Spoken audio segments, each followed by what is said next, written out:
Psicología que transforma.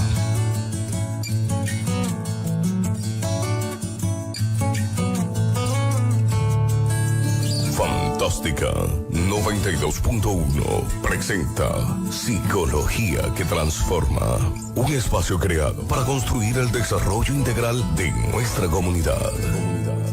Con los profesionales especializados en psicología clínica. Fantástica 92.1 revoluciona tu vida y el día de hoy aportará a tu salud mental. Nuestra misión es generar espacios de bienestar. Bienvenidos a Psicología que transforma.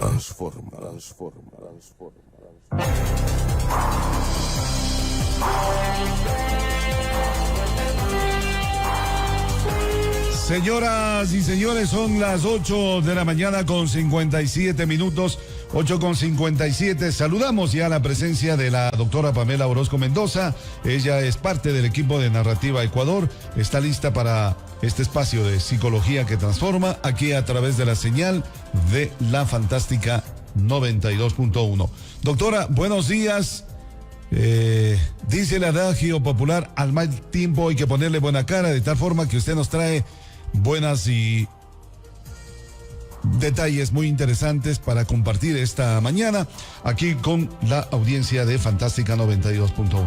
Doctora, bienvenida, buenos días. Buenos días, doctor H. Muy buenos días a todas las personas que nos han estado acompañando en esta programación especial de Psicología que Transforma, de lunes a viernes a las 8:30 de la mañana. A veces tenemos que esperar un poquito más. Sin embargo, en estos momentos de crisis debemos ser flexibles. La flexibilidad nos va a traer también capacidad de respuesta. Y entonces, para las personas que nos están escuchando el día de hoy, en este día jueves, nosotros como parte de Narrativa Ecuador quisiéramos justamente abordar un tema muy importante que es parte de nuestra campaña Moviliza el Afecto y que tiene que ver con la esperanza. Nosotros hemos considerado muy importante tomar en cuenta este término, que realmente dentro de la psicología se toma como parte de un motivante para los seres humanos. Es decir, cuando los seres humanos mantienen la esperanza, es como si mantuviesen un motorcito que les invita a continuar día a día. Entonces, claro, las personas, tomando en cuenta la situación que están viviendo actualmente, con todos los retos que esto ha implicado a nivel personal, a nivel laboral, a nivel social, por supuesto que tal vez esa esperanza puede ser que vaya disminuyendo poco a poco, y justamente ahí es cuando nuestro papel como narrativa lo que intenta hacer es recordarles que la esperanza es un motivante en la vida de los seres humanos, es un motorcito que tenemos los seres humanos, y claro, es importante que no la perdamos, que no la dejamos de lado.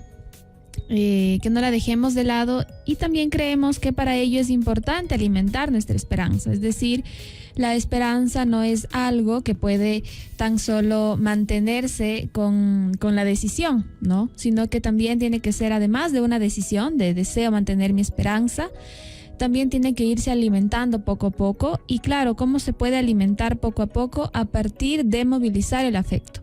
Cuando yo movilizo el afecto, cuando yo soy afectivo con otra persona, con parte de, tal vez que sea parte de mi familia, o que tal vez sea de mi familia lejana, o con mis compañeros de trabajo, cuando yo realmente empiezo a movilizar el afecto con ellos, entonces lo que también promuevo es que ellos movilicen el afecto hacia mí. Es como una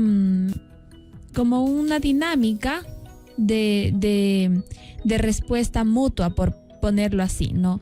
Entonces, claro, para nosotros es muy importante que la esperanza se mantenga, y frente a eso, doctor H, quisiéramos compartir con todas las personas que nos están escuchando algo muy valioso que ha logrado obtener Narrativa Ecuador, y tiene que ver con que las familias que están acompañándonos en los procesos terapéuticos también han realizado historias de esperanza. Estas familias que nos acompañan día a día con los diferentes profesionales de narrativa, a quienes vemos cada cierto tiempo, han decidido también compartir estas historias de esperanza con los otros, porque como les he planteado, la esperanza es algo que debe nutrirse, es algo que debe construirse día a día. Y entonces mi tarea el día de hoy es justamente contarles sobre una familia con quien he venido trabajando hace algunos meses, y lo maravilloso de este espacio es que hemos podido ser flexibles frente a la situación actual. Hemos realizado la última sesión terapéutica a través de medios digitales. La familia ha tomado un espacio dentro de su casa también adaptado para el proceso de terapia, en la sala, todos cómodos, sentaditos en el piso, porque es una familia de mamá, papá, un niño de 5 años y una bebé de unos 8 meses. Entonces, toda la familia presente a través de un medio digital para poder compartir este espacio de terapia con narrativa. Y claro, en este espacio que mantuvimos hace alrededor de una semana y media, pues justamente decidimos escribir una historia en donde la familia iba a contarnos cómo había enfrentado los primeros días de cuarentena, qué es lo que había puesto en juego, qué es lo que había empezado a hacer para mantener el tiempo juntos, para aprovechar el tiempo juntos. Y claro, también parte de esta historia de esperanza, como nosotros queremos denominarla, tiene que ver con que esta familia también habló hacia futuro.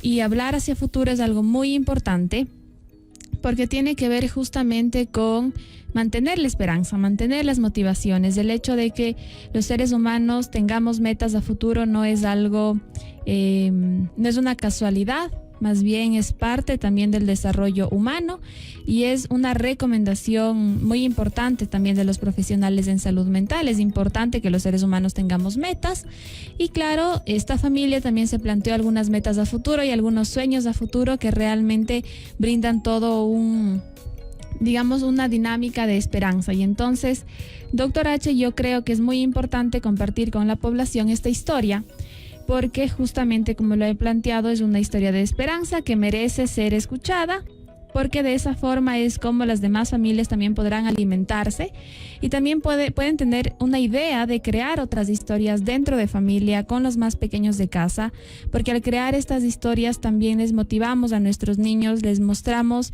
que estamos disponibles, les mostramos calma, les mostramos también que hay esperanza y que pronto podemos juntos como familia también salir de estas situaciones que implican retos para todos. Y entonces la historia de esta familia, de quien no voy a decir los nombres, por supuesto, por guardar temas de confidencialidad, dice así: nuestros superhéroes llevaban su vida con tranquilidad. Se preparaban para las fiestas en su barrio. Todos estaban muy contentos porque iban a participar en el pregón y todos tenían que jugar su final de fútbol. Tenían todo listo, sus uniformes, sus zapatos de fútbol, pero sorpresa. La noche anterior lo suspendieron todo. No, les comunicaron que un villano muy muy pequeño andaba suelto y que todo el mundo le temía por su nombre. Se llamaba coronavirus. Y lo único que ellos escuchaban era: quédese en casa, quédese en casa. Al inicio el miedo quiso apoderarse de ellos, pero era como un villano conocido. Con buena información lo vencieron rápidamente. Nuestra Liga de la Justicia se comprometió a cumplir con las reglas y por su seguridad tenían que permanecer en el cuartel de concentración, lavarse las manos todos los días y cuidarse al salir de casa. Supermamá y Superpapá estaban muy preocupados de cómo manejar la situación sin que afecte la estabilidad emocional de sus hijos. Así que juntos idearon un super plan para vencer a sus viejos enemigos que amenazaban con volver a su casa.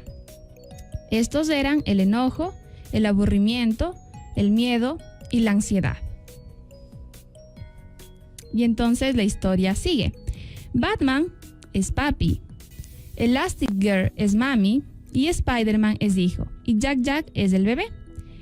Ellos unieron sus manos y se comprometieron a colaborar con sus superpoderes para vencer a su enemigo coronavirus.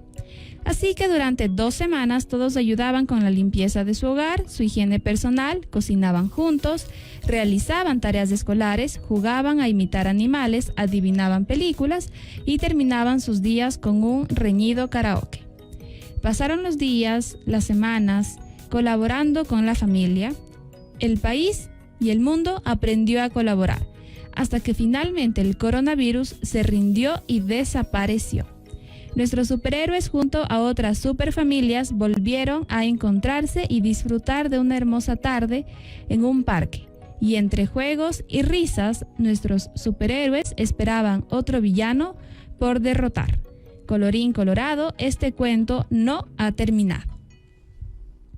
Y entonces, justamente es una historia de esperanza que para nosotros como Narrativa Ecuador implica muchísimo esfuerzo de aquella familia que ha venido trabajando, porque claro, durante la historia ellos hacen referencia a la colaboración, hacen referencia a las actividades en familia, que por supuesto son actividades muy creativas y claro, papá y mamá que ya son adultos, ¿verdad? No son jovencitos, son adultos, han decidido también ser flexibles y adaptarse también a estos juegos para compartir con sus hijos. Y claro, como ellos plantean estas actividades familiares es genial, porque estas actividades familiares realmente es la respuesta que ellos tienen frente a este enemigo, entre comillas, porque la historia consta como de unos superhéroes que tienen enemigos, que tienen villanos, y entonces, claro, esta superfamilia plantea una respuesta frente a este enemigo, a este virus, a este villano, y tiene que ver con cumplir y construir actividades dentro de casa, actividades en familia, cumplir con las normas, cumplir con las reglas.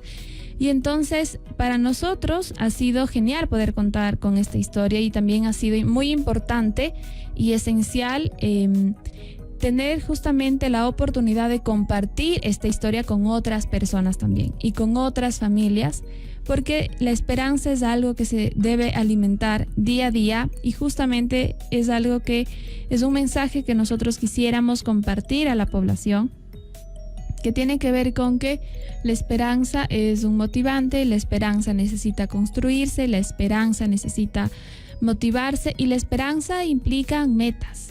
Es decir, la esperanza implica metas a futuro, y entonces piensen ustedes de manera individual, como adultos, como mamás, como papás, como hijos, como sobrinos. Piensen ustedes qué metas quisieran cumplir una vez terminada esta cuarentena, por ejemplo. Es verdad que no vamos a tener un tiempo específico, tal vez puede hacer que sí, la siguiente semana volvemos a actividades, puede hacer que no. Más allá de pensar en el tiempo, pensemos, bueno, ¿qué quisiera hacer yo al terminar la cuarentena? Y entonces enfoquémonos justamente en desarrollar, puede ser una historia en familia, o puede ser una lista como de metas, ¿no? Recordemos que generalmente a inicio de año muchas personas logran escribir una listita de metas que tal vez no se han podido cumplir, o tal vez sí. Más claro, las metas deben ser flexibles, las metas deben irse adaptando en el tiempo, y también las metas pueden irse modificando tomando en cuenta las necesidades de cada uno de nosotros. Y entonces, si actualmente consideramos que necesitamos construir, necesitamos mantener viva nuestra esperanza y para ello necesitamos construir metas claras, entonces lo ideal justamente sería tomar una hojita, hacer algo lindo que ustedes puedan tenerlo para ustedes mismos o hacerlo en familia. Lo importante es que recordemos que los seres humanos somos muy simbólicos, y entonces escribir una historia o escribir una lista o pensar en estas cosas que yo quiero a futuro también es algo simbólico. Si ustedes desean, pueden tal vez escribirlo en sus redes sociales. Realmente la forma en cómo ustedes lo hagan debe ser con aquello que se sientan más cómodos. Entonces, si les gusta escribir, háganlo escribiendo. Si quieren pensarlo, imaginarse o quieren dibujarlo, hagan a través de dibujos. O si ustedes desean contarle a alguien, pueden hacerlo. Si desean escribir en su celular de forma privada, mandarse una nota de voz, grabarse un video, de la forma en la que ustedes deseen. Más pensemos en qué queremos hacer cuando se termine la cuarentena. Y entonces tal vez algunos en sus listas pongan visitar a familiares, ver a amigos, tal vez ver a sus parejas, tal vez ver a sus hijos. Tal vez una parte también de ello es ayudar a las personas cuando se puedan, es colaborar. Y entonces, ¿qué es lo que ustedes quisieran hacer? Tal vez ustedes quisieran tan solo salir de su casa, ¿verdad? Y disfrutar de un momento en el día, o caminar, o visitar algún espacio, o tal vez visitar de forma simbólica a alguien que ha fallecido, o tal vez si han perdido a alguien, tal vez es momento de realizar un ritual en familia. Y entonces, claro, por supuesto que todas estas cosas que queremos hacer, que queremos lograr cuando se termine la cuarentena, son metas personales, son metas familiares, pueden ser metas a nivel emocional. Lo importante es que eso que nosotros queremos hacer cuando termine la cuarentena, son metas que van a alimentar nuestra esperanza. Justamente ahí es donde está la clave para que la esperanza permanezca. Si nosotros decidimos que ya no hay más que hacer después de la cuarentena, si no hay nada que cambiar después de la cuarentena, si no hay nada que quisiera hacer después de la cuarentena, entonces claro, ahí podemos ver que hay una señal de que se está, digamos que terminando la esperanza, y entonces es momento de alimentarla. ¿Y cómo la alimentamos? A través de esto que les he contado. Escriban cuáles son las cosas que quisieran hacer al terminar la cuarentena.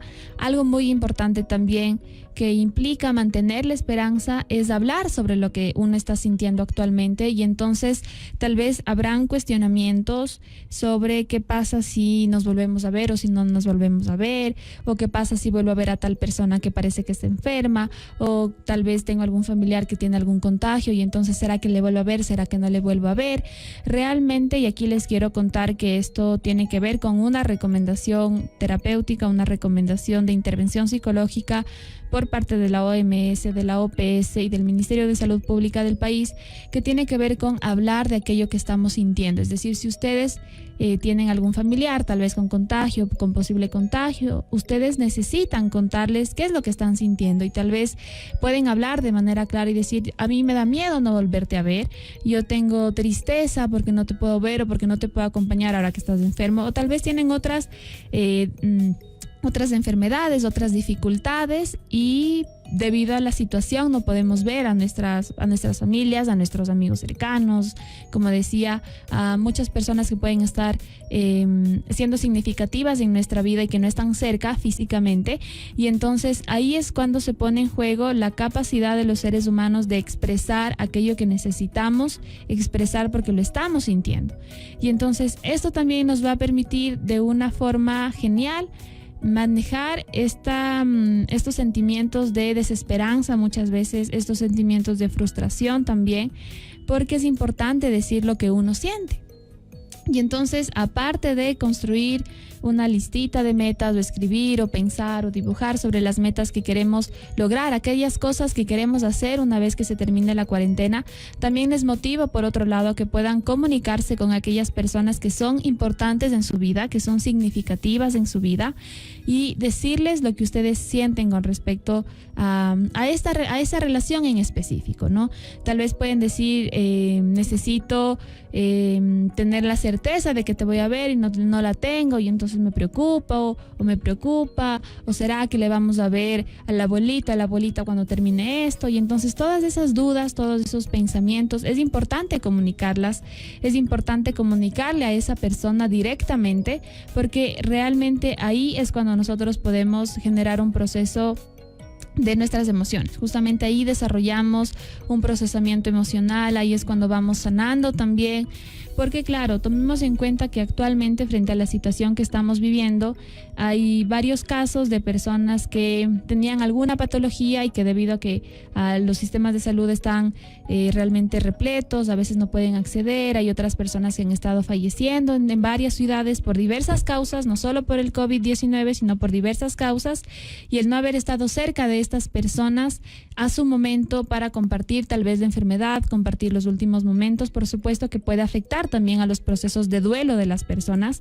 Y entonces veamos a esta estrategia como algo muy valioso que se plantea como una preparación antes de un duelo. Esto no quiere decir que si yo le llamo, por ejemplo, a un amigo cercano y le digo me da miedo no volverte a ver, implica que me estoy despidiendo para siempre, sino que implica una preparación psicológica en el sentido de que yo realmente empiezo a contar lo que siento, y en el caso de que pasara, y que por supuesto esperemos que no, que nadie de las personas que nos están escuchando pierdan un ser querido, más como tomemos en cuenta la realidad, ¿no? Hay muchas cosas de las cuales no podemos tomar control. Y una de ellas tiene que ver con el progreso de la enfermedad en cada uno. Entonces, frente a eso es muy importante que las personas entendamos que lo que sí podemos hacer, como les había dicho en el programa de ayer, es cómo nosotros podemos reaccionar frente a una situación. Eso sí está bajo nuestro control. El cómo nosotros vamos a reaccionar frente a algo que está sucediendo. Y entonces, lo ideal aquí es justamente, si yo siento la necesidad de hablar con alguien, hablarlo directamente. Esto no quiere decir que, como les repito nuevamente, que nosotros creemos que nos vamos a morir o que creemos que el otro va a morir. Es un proceso. Es un proceso porque pensemos en que también estamos viviendo un duelo social, es decir, hay muchas personas que están falleciendo, tal vez personas cercanas, tal vez no, personas emocionalmente significativas, más y tal vez algún amigo, alguna persona conocida. Y entonces, claro, cuando hay la muerte de algún familiar o de alguna persona cercana, uno piensa en por qué no le dije aquello que yo quería decirle, por qué no le dije aquello que yo tenía en mi corazón, por qué no le dije aquello que tal vez aprendí de esa persona, o aquello que compartí, o aquello que valoraba de la relación. Y entonces, claro, lo que nosotros intentamos hacer como narrativa es que podamos expresarnos, y eso está catalogado dentro de todas las instancias que les he planteado, la OMS, la OPS y el Ministerio de Salud Pública, como un antes del duelo, ¿no? Como un antes del duelo individual que yo pueda vivir, del duelo con una persona cercana, o del duelo social, que puede ser que yo pierda o no pierda personas de mi alrededor. Más sí podemos tomar este momento en nuestras vidas como una oportunidad para expresarnos emocionalmente, y además de expresarnos con nosotros, decir tal vez lo que estamos sintiendo, decir que extrañamos a una persona, decir que quisiéramos verle cuando termina la cuarentena, decirle al abuelito, a la abuelita que anhelamos volver a compartir tiempo juntos, decirle, por ejemplo, a los hijos, a la pareja, a los tíos, a los primos, que sería genial volvernos a ver, volver a compartir tiempo juntos. También tiene e implica movilizar el afecto. También les brinda a ellos, digamos que alimento para su esperanza. Y entonces, frente a esto que estamos viviendo, podemos aprovechar el espacio que tenemos, podemos aprovechar los medios digitales para seguir alimentando la esperanza de cada una de las personas con quienes podemos compartir y con quienes hemos compartido tiempo también. Y como les he planteado también, específicamente para las personas que tal vez tienen familiares con alguna enfermedad, o familiares con algún tipo de contagio, o familiares con un posible contagio, también esto es importante como parte de un preduelo. Como les he planteado, esto no quiere decir que al hablarle a una persona implica que va a morir, más podemos prepararnos, y si no sucede, y podemos decirlo, gracias a Dios, esa persona tal vez con posible contagio no fallece, genial, maravilloso, más ya le dijimos lo que estábamos sintiendo, ya hablamos también de aquello que sentimos, y entonces podemos también sentir alivio de que ya lo hicimos y podemos seguir compartiendo más experiencias. Más sí es importante también que podamos anticiparnos a lo que está sucediendo, porque lamentablemente también están falleciendo muchas personas, y también tenemos que intervenir a nivel psicológico en esa área. Y entonces, con esta recomendación que les he dado, todos podemos tomarla en cuenta, todos podemos ponerla en práctica, porque de eso se trata prevenir, de eso se trata anticiparse, de eso se trata estar preparado. ¿Y cómo vamos a estar preparados? Como les he dicho, piensen en que todo lo que yo les he contado en este espacio tiene que ver con movilizar el afecto. Y entonces, para las personas que nos están escuchando, yo quisiera proponerles también una idea muy grandiosa, que tiene que ver con que ustedes puedan escribir sus listas, sus metas, de qué es lo que quisieran hacer después de la cuarentena, escribir también sus historias familiares, las historias de qué qué cosas o qué temas ustedes han descubierto que les gusta, qué temas ustedes han descubierto en esta cuarentena que han podido hacer con la familia, y todas estas historias de esperanza, toda esta información de esperanza la pueden enviar a nuestras redes sociales como Narrativa Ecuador o a las redes sociales de Fantástica, y tan solo pueden enviar una foto, pueden enviar el mensaje y van a poner el mensaje para el programa Psicología que Transforma, y cuando llegue esa información nosotras los vamos a ir leyendo y vamos a empezar a compartir también en las redes sociales y en los medios de comunicación también, porque creemos que, como les dije al inicio, la esperanza es algo que tiene que alimentarse, doctor H.